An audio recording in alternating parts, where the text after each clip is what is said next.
Thank you.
Please ignore the text. I was working on something and I obviously made a mistake. I don't think there's gonna be an end sound. I've made a lot of mistakes with this one, which is very interesting.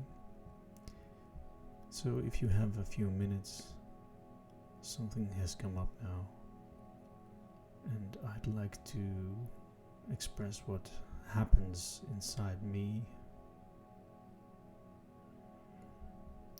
So this meditation was special for me because I made a mistake. I had no idea what was going on, and patterns that usually fade were now just going over each other. This was a mistake. So my first instinct was to stop the recording, but I was already meditating, and to me that means that I go into a state of accepting whatever happens. So I couldn't bring up enough annoyance to want to change this. That was the first thing, and then I started to think about things that go wrong, things that go right. That's not really what happens. What happened was this was unexpected. And that just means that I didn't do it with the conscious part of my mind. But I might have done it with the unconscious part of my mind. And there might be something to gain. So then I started questioning this, and I like math, so I saw something happening where I thought, well, intersection of circles forms a circle as well. Growing circles, that's something to just store away for a rainy day. I want to explore that a bit. Maybe it will give me something interesting. So already there was a gift in the unexpected. And then for the next thing I have to explain a little bit about what happens to me at this point. I have a strange condition where I had but the only thing that we know is that I had a stroke. But that was 1.5 years ago, 1 year and 4 months. And since then I've been getting better and better and better, to the point that now I'm working again. This month for the first time. So I'm getting better at an alarming rate. And this prompted my doctors to say that it wasn't a stroke. And then we got some more evidence, and it turned out it was a stroke. Now the only thing that I can imagine that helps me recover quicker than others is that at some point I decided to meditate for 20 minutes every hour, so that at least I'd have like 40 minutes of some functionality. And this seemed like a very good trade-off, since I came from nothing, really not being able to do anything at all. And instead of thinking of it as losing 20 minutes or 20 minutes every hour is like a third of my life, I got 2/3 of my life back. And I call it meditation because I just sit still. I don't do anything. I don't think. This is something you don't talk about with doctors, because there has been enormous studies into the benefits of meditation. But as soon as I mentioned meditation to the first doctors that I had, they said, well, that wasn't in our school books. And I thought this was a very open attitude, like, okay, it's not something I know about, but what they meant was, well, I didn't learn about it, so it doesn't exist. And this was strange to me, because it has been clinically proven that meditation works for restoration of white matter in the brain, for memory trouble, all those things that I had trouble with. it's great for that. So if any doctor would have looked at any of those studies, he would have said, well, keep doing what you're doing. Instead, I got like, well, that doesn't exist, so let's talk about what we think is going on. You're psychotic and you need to take this medicine. And I took the medicine. I couldn't meditate with the medicine, so I stopped the medicine. Because I really felt and still feel that the whole meditation thing is way more beneficial than any medicine that they gave me. So I'm struggling a bit with medical stuff.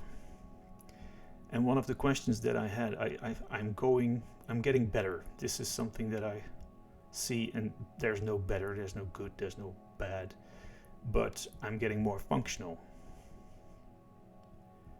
more integrated into society, and so that's better for most people. But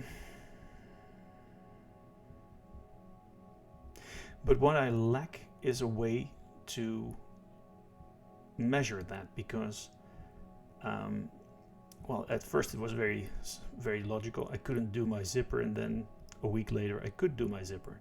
I couldn't tie my shoes. A week later I could tie my shoes. When those kind of things stopped happening and I could just about do anything, just slower, then it became more subtle, and there was more of a feeling of continuity with my past, and this led to depressive feelings, and I had to find out how to accommodate those before I could function again. I had tinnitus, and that became less, and then it became more and became less. So because the complexity of the brain is growing, it's very hard to measure what's going on, because it doesn't always feel good to get better. And you might know this if you have had a wound. Sometimes the healing process is more painful than getting the wound. And so I went to the doctors now again to ask them, is there any way, any metric I could create to see that I'm getting better?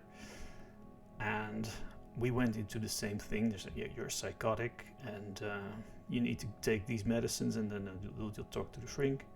I said, well, I've done all that. Didn't work. I actually got accused at some point where somebody said, you're not psychotic at all. Well, I never said I was. That was your conclusion, not mine. So I don't see any benefit in doing that again. And it didn't answer my question. So this is a question I've been walking around with, and seeing this mistake that I made, there was an automatic game going on. When I hear the bells, I go and look for the center of the I know it must be there somewhere, or actually I was checking that at first, but they were always there, so that went well. And but sometimes I couldn't find them because the color was too similar. So I thought I could make a very simple game of this, and then just click on the center of the new bell circle thingy, and then measure how far away from it I click and how quickly I click, and that would give me some kind of idea of how my pattern recognition in my brain is functioning, and that could give me a metric. So that was a very easy answer to this question, and there was a wish arising to make this game. Well, programming is a big task these days. I use AI to help me program, but it's, I have to remember a lot of things, and this is very hard, and I have to structure the program because AI doesn't do that yet for you, and I have to be very specific in what I want, and it's a lot of effort. So to make a game it's something that I would really like to have, but it's a bit of a thing to make. But then I thought, these days what works best is not to want something and commit to it and say, this is what I'm going to do, but to ask myself, am I willing to do this? Am I willing to walk this path? And yes, I think I am, because programming mindfully is one of the hardest things I have ever done, because it tends to be very engaging, and I need to drum up all those patterns that are reinforcing personality, and to stay mindful when the personality is at full speed, full force, is quite hard. But it's also a very good exercise, so I'm quite willing to do that. And the reward that I get is that if I'm in a really depressed period where I think, well, I'm not getting better, this is it, is this my life, like the drama, then I can look at my stats and say, well, I'm getting better at such and such rate. So I have proof that the thoughts that I'm having are not true. And usually those thoughts, that's my rule, that I just give it 6 hours and then I think differently. This is how long waves of depression last with me, and despair and that kind of thing. And then I'm not happy, but I'm okay with it, and then a couple of hours later I'm just whistling and singing again. So I'm very inconsistent. And I know I'm inconsistent, so I use it to fight the depression. Like, okay, well, it's gonna be over in a few moments, but sometimes when a depression wave takes extra long, like I've had one that was like 6 hours, that's a lot. Then at the end you kind of need something to keep you going, and just seeing the transience of my sickness, I think, will be very beneficial. So it's a grand prize there, and I'm not committing, but I'm willing to make this game. I don't know how long it's going to take. I don't know if I'm not going to forget somewhere along the lines. And I'm going to make it free for everybody. So it's going to be like, it's not going to be like a brain training. It's going to be pretty much what you saw here. And it's going to give you a score after, I don't know, 10, 20 minutes of how you're doing, and map that on a chart so that you can see I'm doing better, I'm doing worse than yesterday.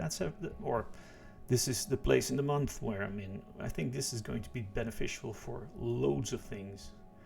I don't know if it's going to work, but I'm willing to try, and I think it's going to be an interesting journey. So, with all that said, just had to be said, I don't think there's a good and a bad in the world. There's just things that's unexpected and things that are expected, things that we judge beneficial and that we judge not beneficial, bad things.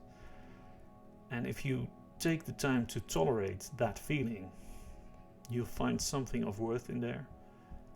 And if you can then appreciate that, it will actually lead to new urges of, inspiration, and then it's time to learn how to deal with inspiration, because if you have very limited energy like I have, then inspiration is your enemy. And you get frustrated quite easily. So to actually undertake something like that is a big thing, and you got to be careful with that. So this is a little bit about my journey. I don't know if it pertains to your journey. I hope so. Well, actually, I don't hope so. I hope you have a much easier life. But I know there's a lot of people out there that have it way worse than I do. And I hope this helps in some way.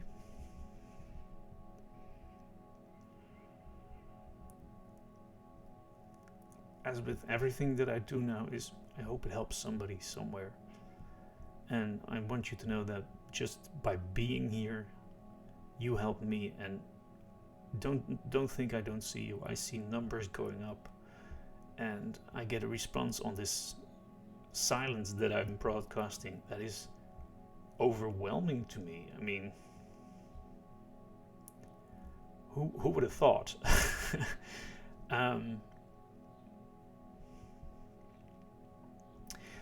So it's people from all around the world, and I just know that whenever I meditate now, I meditate about 15 times a day, all through the day. I know there's somebody in the world that's sitting with me, up to 8 people at a time. That's amazing. And it feels like we're doing this together. And I hope, I'm not saying this to say like, oh, the channel is a big success. And no, it's more, it supports me, and it might support you to know there's a whole community out there of people that need this silence in their life. And it might help you in, if it's just a meditation practice for you, it might help you to say, well, I'm supporting people. I'm not doing it for me. I know that helps me, so maybe it helps you. I don't know. Anyway, whatever. I absolutely thank you for joining me. And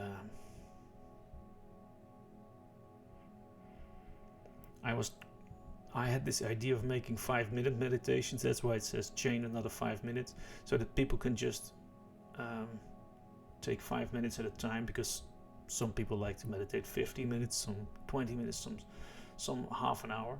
And I noticed that at some point I did 45 minutes and people were liking that. So should I make them longer? Should I make them shorter? And I'm not gonna bother with all that. 20 minutes is my ideal time, so I'm just gonna keep at 20 minutes. And well, for now. I don't know what I'm going to do. I'm very inconsistent, like I said, but I abandoned this plan of the 5 minutes, and maybe at some point I will do 5-minute meditations. I have no idea. So that's just what's happening. I'm basically clueless, and I'm absolutely fine with being clueless, which is not something you're supposed to be. So if you are in this kind of situation, my advice is don't talk to doctors or psychologists about this, because they want you to be consistent. And sometimes I think the best way is just to accept that you're not consistent and just be. And I'm doing, considering what happened, I'm doing pretty well. So I don't have a conclusion, so there's no so. I just thank you for joining me and hope to see you next time.